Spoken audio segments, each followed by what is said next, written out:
കുറോസോയുടെ ഒരു ഫാനാണ് ഞാൻ പൊതുവേ. ഇന്ത്യൻ സിനിമയിൽ ഞാൻ മൃണാൾസിൻ്റെ ആരാധകനാണ്. ചിൽഡ്രൻ ഫ്രണ്ട്ലി സിനിമയാണ്. ആൾക്കാർ ധരിക്കുന്ന ഒരു ചിൽഡ്രൻസ് ഫിലിം അല്ല, ഒരു ചിൽഡ്രൻ ഫ്രണ്ട്ലി സിനിമയാണ്. കാര്യം ഇന്നത്തെ കാലത്ത് സിനിമകളുടെ എല്ലാം നേച്ചർ അങ്ങനെ ഒരു ചിൽഡ്രൻ ഫ്രണ്ട്ലി അല്ലാത്തത് കൊണ്ട് അതിനൊരു റെലവൻസ് ഉണ്ട്.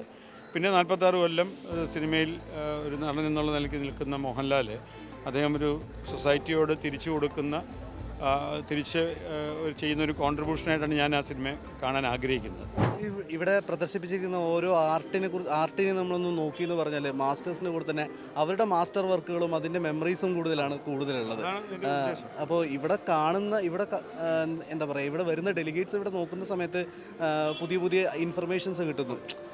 അവർക്കതൊരു പുതിയ വിസിറ്റ് ആയിരിക്കും. അപ്പോൾ താങ്കൾക്ക് സാറിനത് പറയുകയാണെങ്കിൽ അതൊരു വീണ്ടും ഒരു റീവാച്ച് ആണല്ലോ. അതിൻ്റെ ഒരു എക്സ്പീരിയൻസ് എങ്ങനെയുണ്ടായിരുന്നു വീണ്ടും ഇത് നമ്മൾ ക്രിയേറ്റ് ചെയ്യുന്ന സമയത്ത്? പലപ്പോഴും നമ്മൾ അന്ന് സിനിമ കണ്ട പോലെ അല്ലല്ലോ ഇപ്പോൾ അതിനെ കാണേണ്ടതെന്നുള്ളൊരു തോന്നലുണ്ടല്ലോ. അന്ന് നമ്മളെ സിനിമ ഇൻഫ്ലുവൻസ് ചെയ്തിരിക്കുന്ന എലമെൻറ്റിന് അപ്പുറത്താണ് വേറൊരു ലെയർ ഓഫ് തോട്ട് പ്രോസസ്സ് ഈ സിനിമയിലുണ്ട്. അല്ലെങ്കിൽ ഇതിനകത്തൊരു സ്പിരിച്വലായിട്ടൊരു എലമെൻ്റ് ഉണ്ടല്ലോ, അല്ലെങ്കിൽ ഈ വേറൊരു ഫിലോസഫി, അന്ന് മനസ്സിലാകാത്തൊരു ഫിലോസഫി ഈ സിനിമയിൽ ഇപ്പോൾ ഉണ്ടല്ലോ. അത് നമ്മുടെ പ്രായം, നമ്മുടെ ജീവിതം, നമ്മളുടെ ആ എക്സ്പീരിയൻസൊക്കെ ഇന്ന് ആ സിനിമകളെ വീണ്ടും കാണുമ്പോൾ വേറെ തരത്തിൽ വായിക്കാൻ പറ്റുന്നത്. അതാണല്ലോ മാസ്റ്റേഴ്സ് എന്ന് നമ്മൾ പറയുന്നത്. അപ്പോൾ അതുകൊണ്ടാണ് നമ്മൾ കുറോസോവയോ ഫെലിനിയോ ഒക്കെ നമ്മൾ ഇന്നും ഡിസ്കസ് ചെയ്യപ്പെടുന്നത്. കാലം മാറുന്തോറും ആ സിനിമയ്ക്ക് വേറെ തരത്തിൽ വരുന്ന പുതിയ ഓഡിയൻസിന് ഇൻ്റർപ്രറ്റ് ചെയ്യാനും കാണാനും കഴിയുന്നു എന്നുള്ളിടത്തോണ്ടാണ് മാസ്റ്റർ എന്ന് നമ്മൾ പറയുന്നത്. അപ്പോൾ നമ്മളെ സംബന്ധിച്ച് വീണ്ടും ഇവരൊക്കെ മാസ്റ്റേഴ്സ് ആണെന്നുള്ള ബോധ്യം നമുക്കുണ്ടാകുകയും നമുക്ക് ആ സിനിമകൾ വേറെ എക്സ്പീരിയൻസ് തരുന്നു എന്നുള്ളതാണ് ഇതിനുള്ള ഏറ്റവും വലിയൊരു സന്തോഷം. ഇപ്പോൾ ഇത് വലിയ തോതിൽ ചർച്ചയാവുന്നുണ്ട്. ഒരുപാട് പേര് ഇതിനെ എന്താ പറയുക, ഇപ്പോൾ തന്നെ ഒരുപാട് പേര് ഇവിടെ ഈ ആർട്ട് ഫോംസ് കാണാൻ വേണ്ടി വരുന്നുണ്ട്. അപ്പോൾ അവർക്ക് കൊടുക്കാനുള്ള എന്തെങ്കിലും ഒരു മെസ്സേജ് ഓർ സംതിങ് ലൈക്ക്? എനിക്ക് തോന്നുന്നത് നമ്മൾ ഈ പലപ്പോഴും നമ്മൾ ഈ വർക്ക് ഇപ്പോൾ നമ്മുടെ നാട്ടിലിപ്പോൾ കഥകളി, എന്തുകൊണ്ട് കഥകളി നമ്മുടെ മലയാളികളുടെ അടുത്തുനിന്ന് അകന്നു പോയി എന്നുള്ളതിൻ്റെ ഒരു ഉദാഹരണത്തിൽ കഥകളി അതിനെ ആസ്വദിക്കാൻ പറ്റുന്ന ഒരു കൾച്ചർ നമ്മുടെ ജീവിതത്തിൽ നിന്ന് അപ്പാടെ മാറിപ്പോയല്ലോ. അപ്പോൾ ഒരു കൾച്ചർ നിലനിർത്തുക എന്നുള്ളൊരു ഉത്തരവാദിത്വം ഉണ്ടല്ലോ. ഒരു ഫിലിം കൾച്ചർ ഉണ്ടെങ്കിൽ ആ ഫിലിം കൾച്ചർ നിർത്താൻ ഇത് സാധിക്കും എന്നാണ് ഞാൻ വിചാരിക്കുന്നത്. ഇത്തരം വർക്കുകൾ അത് നമ്മൾ പ്രത്യേകിച്ച് ഞങ്ങൾ സിനിമയിൽ നിൽക്കുന്ന ആൾക്കാർ ഇത്തരം കാര്യങ്ങൾ ചെയ്യുമ്പോൾ അതിന് കുറേ കൂടെ ആ സിനിമയുടെ ഒരു ലാംഗ്വേജ്, ഇപ്പം ഒരു സീനിക് ഡിസ്ക്രിപ്ഷൻ പോലെ ഒരു സീൻ ലാംഗ്വേജ് എന്നുള്ള ഒരു സിനിമയുടെ ഒരു സീൻ ലാംഗ്വേജ് എന്ന് പറയുന്ന സാധനമുണ്ട്. അപ്പോൾ അങ്ങനെ അത് പറയാൻ ഒരു വേദിയാണ്. അപ്പോൾ അതെനിക്കൊന്ന് ഈ വരുന്ന ആൾക്കാർക്ക് അത് ഒരു പരിധിവരെയെങ്കിലും ഇത് മനസ്സിലാവും എന്താണ് ഇതിൻ്റെ ഉദ്ദേശം എന്നുള്ളത്. അത് മതി, അതാണ് നമ്മൾ ഉദ്ദേശിക്കുന്നത്. ഒരാളെ ഒന്ന് പ്രൊവോക്ക് ചെയ്താൽ മതി.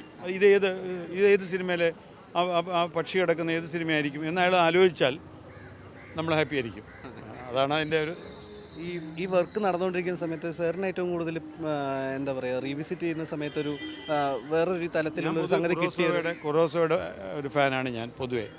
ഇന്ത്യൻ സിനിമയിൽ ഞാൻ മൃണാൾസിൻ്റെ ആരാധകനാണ്. അപ്പോൾ ഞാൻ ഈ കുറോസോയെ തന്നെ വരയ്ക്കണം എന്ന് പറഞ്ഞതിൻ്റെ കാര്യം എൻ്റെ ഒരു മനസ്സിൽ എപ്പോഴും ആദ്യം എന്നെ പ്രൊവോക്ക് ചെയ്ത അങ്ങനത്തെ ഒരു ക്ലാസിക് ഫിലിം മേക്കർ അദ്ദേഹമാണ്. അതുകൊണ്ട് അതിൽ നിന്നാണ് നമ്മൾ തുടങ്ങിയത്. അപ്പോൾ അത് പക്ഷേ ഞാൻ ഫേവറേറ്റ് അല്ലായിരുന്ന പല ഫിലിം മേക്കേഴ്സും ഇപ്പോൾ എൻ്റെ ഫേവറേറ്റ് ആയി ഈ ഒരു പ്രോസസ്സിന് ശേഷം.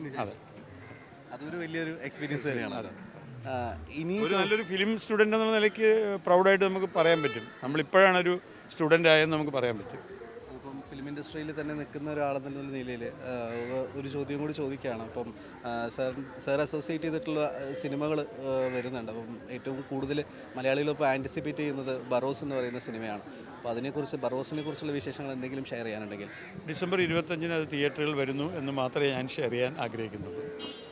അതിനെക്കുറിച്ച് എന്തെങ്കിലും ഒരു കഥയോ ഓർമ്മയോ എന്തെങ്കിലും? അത് ഞാൻ പറയാൻ പാടില്ലാത്ത ആളാണല്ലോ.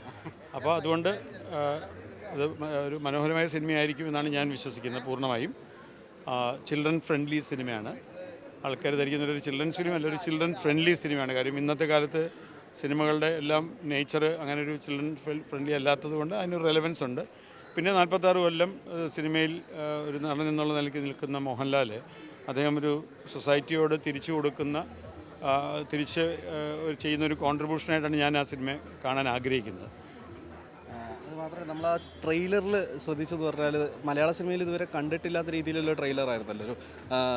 എന്താ പറയുക, നമ്മളൊരു 3D സിനിമ ആയതുകൊണ്ട് അതിനെ എങ്ങനെ സോഷ്യൽ മീഡിയയിലല്ല അങ്ങനത്തെ ഒരു മീഡിയത്തിൽ ഒരു വേറിട്ട അനുഭവമാണ് ഈ 3D സിനിമ എന്ന് ബോധ്യപ്പെടുത്താനായിട്ട് ആണ് നമ്മളങ്ങനെ ഒരു ടെക്നോളജി അവൈലബിൾ ആണല്ലോ. അപ്പോൾ അതിലങ്ങനെ ആലോചിച്ചെന്നുള്ളേ ഉള്ളൂ.